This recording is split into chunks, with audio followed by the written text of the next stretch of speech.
নমস্কার বন্ধুরা, সবাই কেমন আছেন? আমি বিনাল। আমি দীর্ঘ 5 বছরের বেশি সময় ধরে শেয়ার বাজারের সাথে যুক্ত আছি। আজকের এই ভিডিওতে আমরা আলোচনা করব আজকের বাজার নিয়ে এবং আমাদের বাজারের পরবর্তী মুভমেন্ট কি হতে পারে সেটাও আজকের ভিডিওতে ডিটেলসে আলোচনা করব। দেখুন, আগের ভিডিওতে আমি আপনাদেরকে বলেছিলাম মার্কেট যে লেভেলটাই চলছে এটা একটা ক্রুশিয়াল রেজিস্ট্যান্স লেভেল। এই লেভেলটা থেকে বাজারে কিন্তু একটা ছোটখাটো কারেকশন আসতে পারে এবং 101% তেমনটাই আমাদের টেকনিক্যাল অ্যানালাইসিস অনুযায়ী আমরা মার্কেটে কিন্তু লক্ষ্য করেছিলাম। তো এক সপ্তাহ যাবত আমাদের চ্যানেলে কোনো ভিডিও বানানো হয়নি, আমার শরীর খারাপের জন্য আমি ভিডিও বানাতে পারিনি। তো আজকের এই ভিডিওতে আমরা টেকনিক্যাল অ্যানালাইসিস তো করবোই, তার সাথে সাথে কোন কোন ফান্ডামেন্টাল রিজনগুলো উঠে আসছে সেগুলোও আজকের ভিডিওতে আমরা ইন ডিটেলসে আলোচনা করব। তো আসুন দেরি না করে আজকের এই ভিডিওটি আমরা শুরু করি। তো প্রথমে আমরা ইউএস মার্কেটের উপরে একটু নজর রাখবো। তো আপনি যদি এখানে ইউএস মার্কেটের উপরে নজর রাখেন সেক্ষেত্রে আপনি এখানে দেখতে পাবেন ডাউ জোন্স, S&P 500, নাসড্যাক সবই কিন্তু এখানে আলটিমেটলি এখানে একটা পজিটিভিটি এদের ভিতরে লক্ষ্য করা যাচ্ছে।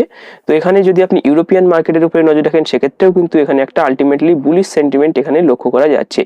এশিয়ান মার্কেটের উপরে যদি নজর রাখা যায় সেক্ষেত্রে আপনি এখানে দেখতে পাবেন অল ওভার মার্কেটে এভারেজলি কিন্তু এখানে পজিটিভিটি লক্ষ্য করা যাচ্ছে। সব দেশের ইন্ডেক্সই কিন্তু এখানে পজিটিভিটি এখানে দেখাচ্ছে এবং পজিটিভলি কিন্তু মার্কেটে এখানে ক্লোজ করেছে। গিফট নিফটিটাই কিন্তু এখানে 20 পয়েন্ট নেগেটিভে কিন্তু আজকে ক্লোজ করেছে, সেটা কিন্তু আপনি এখানে দেখতে পাচ্ছেন। তো আসুন নেক্সট রিজন কি রয়েছে সেটা দেখে নিই। নেক্সট যে রিজনটা এখানে উঠে আসছে সেটা হচ্ছে ডোমেস্টিক ইনভেস্টর অ্যাক্টিভিটি। তো এখানে যদি আপনি এফআইআই এবং ডিআইআই এর ডেটাটা একবার চেক করেন সেক্ষেত্রে আপনি এখানে দেখে বুঝতে পারবেন এফআইআই কিন্তু কন্টিনিউয়াসলি মার্কেটে সেলিং প্রেশার দিয়ে চলেছে, আপনি এখানে দেখতে পাচ্ছেন। তো লাস্ট মাস পুরো কন্টিনিউয়াসলি কিন্তু মার্কেটে এইভাবে সেল চালাচ্ছে এফআইআই, বাট ডিআইআই কন্টিনিউয়াসলি কিন্তু মার্কেটে এইভাবে বাইং করে চলেছে। তো এখানে কিন্তু একটা এভারেজ সেন্টিমেন্ট মার্কেটে দেখা যাচ্ছে। এই না যে ডিআইআই কন্টিনিউয়াসলি বাই করে চলেছে বলে মার্কেটে প্রচন্ড একটা বুলিশ সেন্টিমেন্ট রয়েছে, এটা কিন্তু একদমই না। এটা কিন্তু একটা এভারেজ মোমেন্টাম মার্কেটে লক্ষ্য করা যাচ্ছে। তো আমরা টেকনিক্যাল চার্ট নিয়ে ডিসকাশন করব, তখন সেখানে ডিটেলসে আলোচনা করব। তো এখানে কিন্তু এফআইআই ডিআই এর যে বাইং সেখানে কিন্তু এখানে আপনি দেখতে পাচ্ছেন ওভারঅল যে অ্যাক্টিভিটি রয়েছে সেটা কিন্তু এখানে নেগেটিভ লক্ষ্য করা যাচ্ছে, মানে এখানে আউটফ্লো কিন্তু মার্কেটে লক্ষ্য করা যাচ্ছে। নেক্সট যে রিজনটা এখানে উঠে আসছে সেটা হচ্ছে ইউএস ফেড রেট কাট। দেখুন, ইউএস ফেড রেট কাট নিয়ে কিন্তু আগের ভিডিওতে আমি অনেকবার করে এইসব বিষয়গুলো নিয়ে ডিসকাশন করেছি। ফেড রেট যখন কাট করে সেক্ষেত্রে কিন্তু স্টক মার্কেট উপরে যাওয়ার একটা সম্ভাবনা থাকে, সেটা কিন্তু এখানে হয়েছে। তার সাথে সাথে এখানে ক্রুড অয়েলের যে প্রাইস রয়েছে সেটা কিন্তু নেগেটিভ এসছে। নেক্সট যে পয়েন্ট এখানে দেখবো সেটা হচ্ছে কমোডিটি। তো আপনি যদি কমোডিটির উপরে নজর রাখেন সেক্ষেত্রে আপনি এখানে দেখতে পাবেন বেন্ড ক্রুড অয়েল এখানে ভেরি বিয়ারিশ এখানে দেখাচ্ছে, ক্রুড অয়েল এখানে ভেরি বিয়ারিশ এখানে লক্ষ্য করা যাচ্ছে। বাট গোল্ডের প্রাইস যেটা চলছে সেটা কিন্তু এখানে ভেরি বুলিশ চলছে, যেটার কারণে মার্কেটে কিন্তু একটা আনসার্টেনিটি আমরা লক্ষ্য করতে পারছি। যদি এখানে গোল্ডও এখানে বিয়ারিশ হতো, ক্রুড অয়েলও বিয়ারিশ এখানে রয়েছে, সেক্ষেত্রে কিন্তু মার্কেটে আরো ভালো ধরনের আমরা একটা সেন্টিমেন্ট লক্ষ্য করতে পারতাম।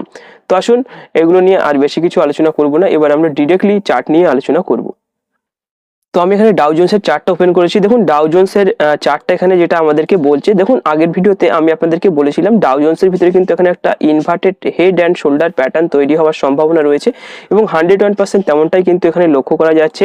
তো এখানে দেখতে পাচ্ছেন যে ডাউ জোন্স কিন্তু এই ট্রেন লাইনের উপর দিয়ে চলছিল, এখানে কিন্তু ট্রেন লাইনটাকে ব্রেক ডাউন করে নিচে এসেছিল, বাট এখান থেকে কিন্তু আবার প্রাইস উপরে চলে গিয়েছে এবং এখানে যে চার্ট প্যাটার্নটা ফরমেশন হচ্ছে সেটা কিন্তু হেড অ্যান্ড শোল্ডার প্যাটার্ন। তো এটা হিসাবে যদি ক্যালকুলেট করা যায় সেক্ষেত্রে ডাউ জোন্সের যে প্রাইস রয়েছে সেটা কিন্তু আরো উপরে যাওয়ার একটা সম্ভাবনা রয়েছে। এখানে কিন্তু একটা ব্রেকআউট হওয়ার সম্ভাবনা রয়েছে। এই ট্রেন লাইন যেটা রয়েছে এখানে আপনি দেখতে পাচ্ছেন এর উপরে যে রেজিস্ট্যান্স লেভেলটা রয়েছে এটাকে ব্রেক করে কিন্তু আরো উপরে যাওয়ার একটা সম্ভাবনা এখানে ডাউ জোন্সের ভিতরে লক্ষ্য করা যাচ্ছে। তো ডাউ জোন্স যদি এভাবে আরো উপরে যায় সেক্ষেত্রে আমাদের মার্কেটের ভিতরেও কিন্তু আমরা ভালো ধরনের একটা পজিটিভ সেন্টিমেন্ট আবার লক্ষ্য করতে পারি। তো আসুন এবার নিফটি 50 এবং ব্যাংক নিফটি নিয়ে সংক্ষেপে আলোচনা করে নিই। তো আমি এখানে নিফটি 50 চার্টটা ওপেন করেছি। প্রথমে আমরা উইকলি ক্যান্ডেলস্টিক হিসাবে দেখব যে এর আউটলুকটা কেমন রয়েছে।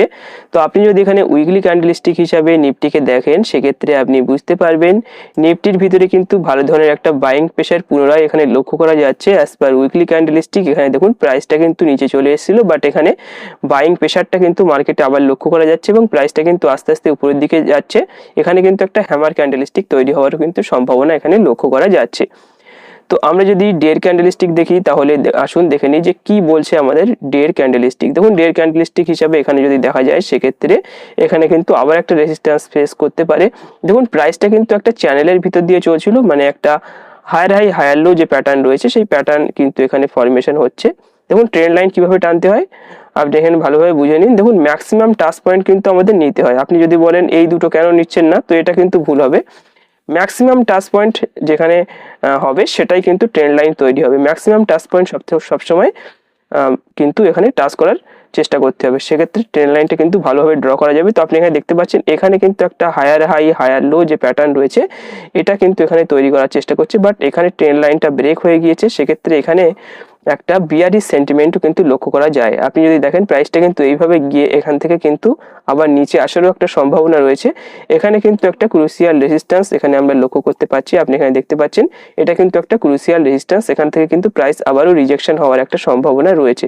কেন বলছি, এই যে চ্যানেলটা আপনি দেখতে পাচ্ছেন এটা কিন্তু একটা রাইজিং ওয়েজ, এটা যখন ব্রেকডাউন হবে মানে ব্রেকডাউন তো অলরেডি হয়ে গিয়েছে, বাট এখানে কিন্তু একটা রিটেস্ট হচ্ছে, এখান থেকে রিটেস্ট করে কিন্তু প্রাইস আরও নিচে আসার একটা সম্ভাবনা এখানে লক্ষ্য করা যাচ্ছে। আমাকে যদি বলেন কিভাবে এখানে ট্রেড করব, সেক্ষেত্রে আমি আপনাদেরকে বলতে পারি, দেখুন এই মুহূর্তে প্রাইস যে লেভেলটাই চলছে এটা কিন্তু একটা রেজিস্ট্যান্স লেভেল।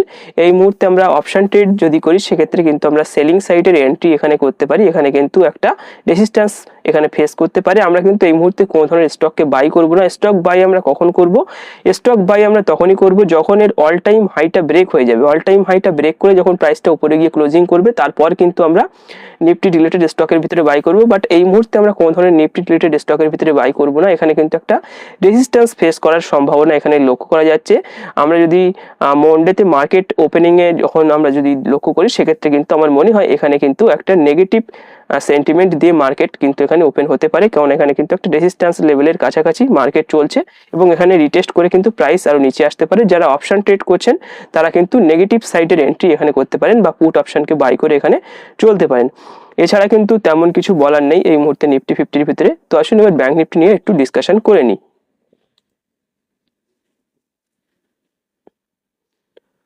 তো আমি এখানে ব্যাংক নিফটির চার্টটা ওপেন করেছি। তো প্রথমে আমরা উইকলি ক্যান্ডেলস্টিক হিসেবে দেখবো যে এর আউটলুকটা কেমন রয়েছে। তো এখানেও আপনি দেখতে পাচ্ছেন যে ব্যাংক নিফটির ভিতরে কিন্তু একটা ভালো ধরনের মুভমেন্ট অলরেডি আমরা লক্ষ্য করেছি।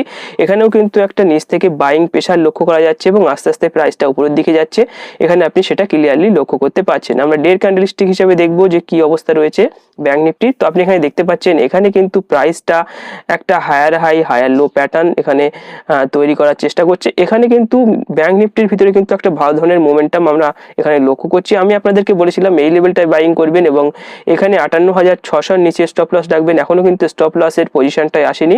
তো আপনি এই মুহূর্তে ব্যাংকিং রিলেটেড স্টকগুলোকে কিন্তু বাই করতে পারেন। এখানে একটা টাইট অ্যাকুমুলেশন জোন এখানে লক্ষ্য করা যাচ্ছে। আপনি যদি ভালোভাবে লক্ষ্য করেন সেক্ষেত্রে আপনি এখানে দেখতে পাবেন এখানে কিন্তু একটা টাইট অ্যাকুমুলেশন জোন এখানে লক্ষ্য করা যাচ্ছে। তো আমি যদি এখানে 4 আওয়ার্সের ক্যান্ডেলস্টিকও দিই সেক্ষেত্রে আপনি এখানে বুঝতে পারবেন এখানে কিন্তু একটা টাইট জোন লক্ষ্য করা যাচ্ছে।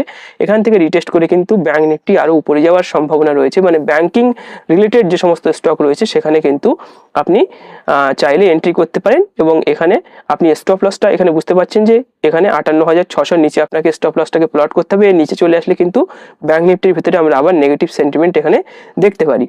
তো ব্যাংক নিফটির ভিতরে পজিটিভিটি এখানে লক্ষ্য করা যাচ্ছে, বাট নিফটির ভিতরে কিন্তু নেগেটিভিটি আমি লক্ষ্য করছি।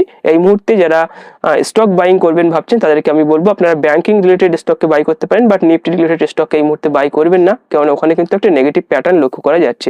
ওখান থেকে কিন্তু প্রাইসটা আরো নিচে আসার একটা সম্ভাবনা রয়েছে। তো ওভারঅল কি সেন্টিমেন্ট রয়েছে মার্কেটের আজকে সংক্ষেপে আলোচনা করলাম। তো আজকের এই ভিডিওটি এখানেই শেষ করব। ভিডিওটি ভালো লাগলে অবশ্যই ভিডিওটিকে একটি লাইক করবেন, বন্ধুদের সাথে অবশ্যই শেয়ার করবেন এবং আপনি যদি আমাদের ইউটিউব চ্যানেলে প্রথমবার ভিজিট করেন সেক্ষেত্রে অবশ্যই আমাদের চ্যানেলটিকে সাবস্ক্রাইব করে পাশে থাকবেন। ধন্যবাদ।